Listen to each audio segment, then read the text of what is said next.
Hi viewers, welcome to ஆத்து சமையல். இன்னியோட recipe பார்த்தீங்கன்னா பருப்பு தொகையல் தான். ரொம்பவே டேஸ்டியாக நல்லா இருக்கும்.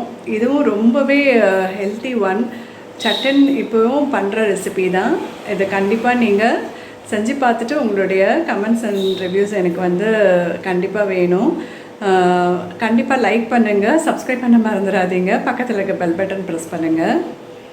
பருப்பு தொகையலுக்கு தேவையான பொருட்கள் என்னென்னு பார்க்கலாம். 1 கப் நான் வந்து துவரம்பருப்பு எடுத்திருக்கேன். அப்புறம் 1/2 டீஸ்பூன் வந்து மிளகு எடுத்துட்டா போதும். அப்புறம் ஒரே ஒரு வரமிளகா, ஒரு இனுக்கு கருவேப்பிலை எடுத்திருக்கேன். அதுக்கப்புறம் தேங்காய் வந்து ஆப்ஷனல் தான். நீங்கள் எக்ஸ்ட்ரா வந்து துவரம்பருப்பு கூட போட்டுக்கலாம். ஆனால் நான் 5 பீஸ் நான் வந்து தேங்காய் எடுத்திருக்கேன். அது போட்டால் ரொம்பவே நல்லாயிருக்கும். எண்ணெய் வந்து நல்லெண்ணெய் விட்டுண்டு இந்த பருப்பை நன்னா வறுத்துக்கணும் நீங்கள். அப்போ தான் அது வந்து நல்லா டேஸ்ட் கொடுக்கும். இல்லாட்டி அந்த பச்சை அந்த டேஸ்ட் வந்து உங்களுக்கு நல்லாவே தெரிஞ்சிடும் துவையலில். ஸோ அதனால் நீங்கள் ஃபஸ்ட்டு நல்லா வறுத்துக்கணும். அது நல்லா செவந்து வரா மாதிரி நீங்கள் நல்லா வறுத்துக்கோங்க. இப்போ தேங்காயும் அதுக்கப்புறம் கருவேப்பிலை எல்லாமே போட்டிருக்கேன் நான்.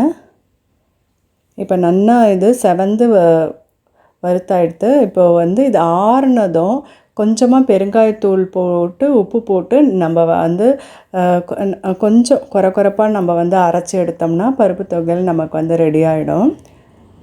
இப்போ இங்கே பாருங்கள், இப்போ வீடியோவில் பார்க்குற மாதிரி சட்டுன்னு இது வந்து நீங்கள் செஞ்சிடலாம். ரொம்பவே நல்லது.